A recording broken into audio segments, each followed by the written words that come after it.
Assalamualaikum warahmatullahi wabarakatuh. Perkenalkan, nama saya Muhammad Rizky B. Pertama dengan NIM 181102558. Di sini saya akan menampilkan bagian-bagian project pada praktikum 4. Pada activity main.xml terdapat linear layout atau layout utama, yang di dalamnya terdapat lebar dan tinggi mas parent, orientasi vertikal, padding 8 dp, dan konteksnya main activity. Selanjutnya ada spinner, yang di dalamnya terdapat ID, SP jumlah kolom. Untuk lebar ada mas parent dan tinggi word content. Selanjutnya ada entry, kita kasih HTML kolom yang berfungsi untuk mengambilkan jumlah kolom. Selanjutnya ada recycle view, yang di dalamnya terdapat ID, RC data dosen, lebar mas parent dan tinggi mas parent. Recycle view ini berfungsi untuk menampilkan sebuah data pada set berukuran besar atau data yang sering berubah.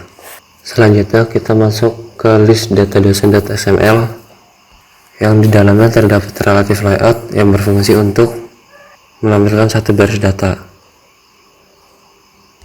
Untuk lebar kita kasih mas parent dan tinggi word content. Untuk ID kita kasih layout list dosen untuk menampilkan pesan ketika diklik. Lalu ada padding, kita berikan 8 dp.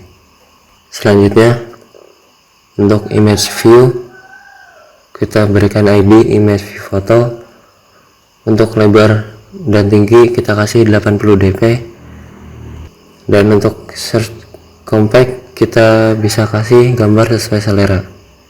Selanjutnya kita lanjut ke text view, yang diisikan ID, text view nama, untuk lebar word content dan tinggi word content. Untuk align parent kita kasih true. Untuk margin star berfungsi untuk mengatur jarak pada gambar, kita kasih 8 dp. Untuk margin top yang berfungsi untuk jarak bagian atas, kita kasih 0 dp. Untuk text size nya kita kasih 18 sp.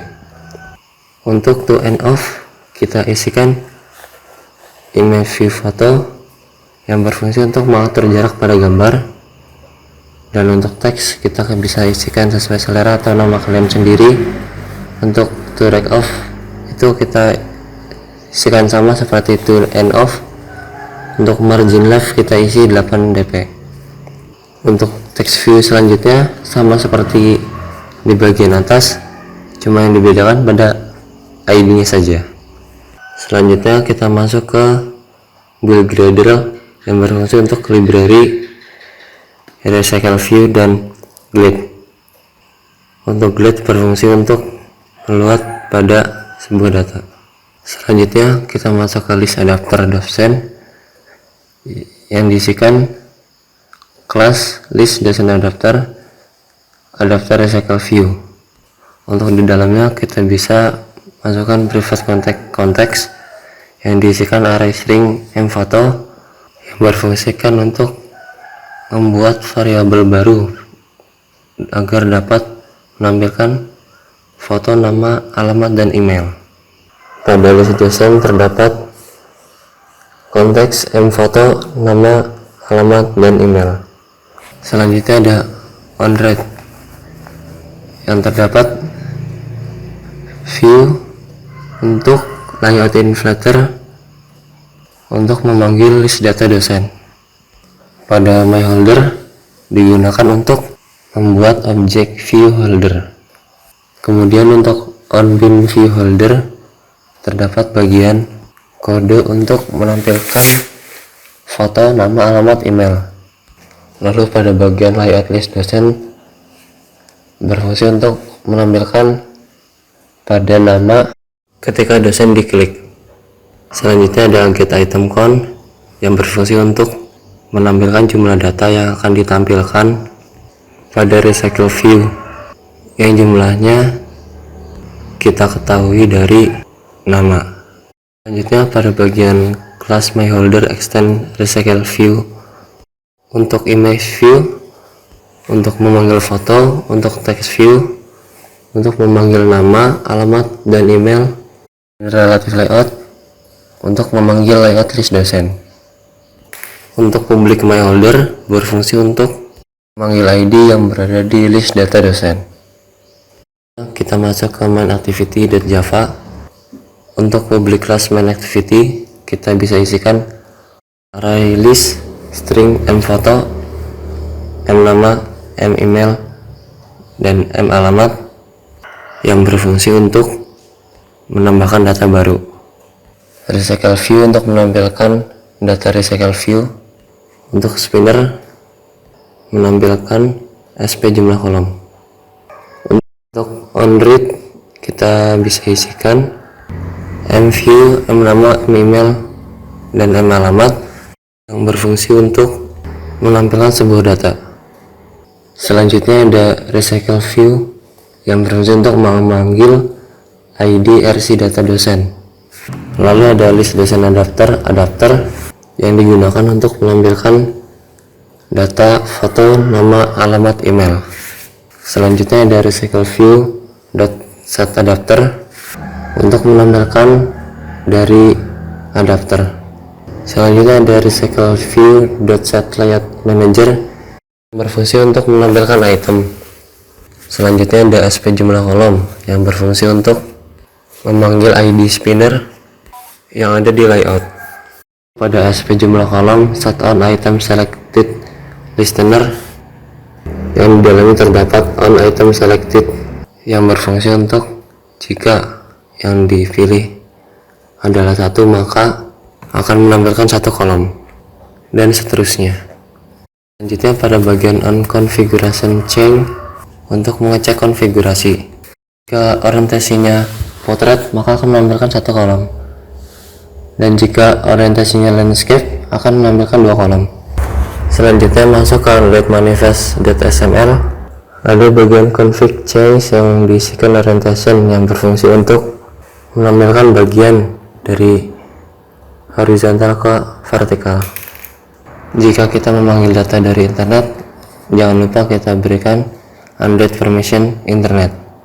Selanjutnya kita masuk ke data string.xml. Dalamnya terdapat string array nama yang berisikan HTML kolom.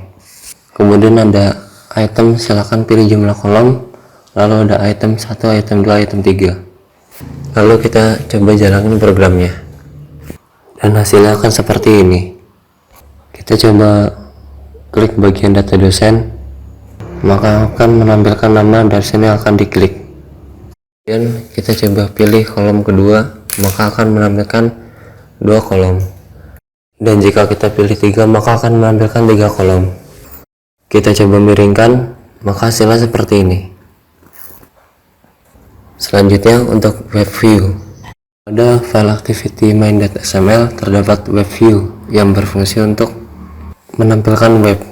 Pada bagian unread manifest terdapat uses permission dengan nama unread permission internet yang digunakan untuk akses internet. Kemudian pada main activity.java pada bagian onRead terdapat web view my web view untuk memanggil ID my web view yang ada di layout. Untuk set web view client kita bisa isikan new web view client yang berfungsi untuk tidak masuk ke pihak kedua atau pihak ketiga pada web tersebut. Lalu ada my web view URL yang berfungsi untuk alamat yang akan ditampilkan. Lalu kita coba jalanin programnya, maka hasilnya seperti ini. Ini adalah halaman web yang ditampilkan yang dipanggil dari load URL. Selanjutnya untuk map view yang berfungsi untuk menampilkan Google Maps. Pada bagian Google Maps API.xml terdapat resource yang di dalamnya string nama Google Maps key yang berfungsi untuk memasukkan API key yang merupakan tanda pengenal dari project yang berisikan kode unik. Kegunaannya ialah untuk membuat kita mengatur fitur dari Google dan memberikan akses, login, dengan menghubungkan antar developer. Pada bagian file Android manifest terdapat permission internet yang berarti untuk mengakses internet. Kemudian ada user permission access find location untuk memberikan akses lokasi.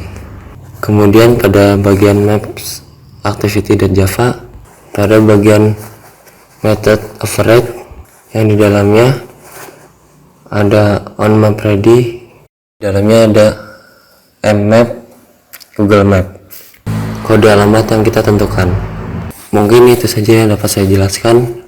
Bila ada salah mohon dimaafkan. Sekian, terima kasih. Wassalamualaikum warahmatullahi wabarakatuh.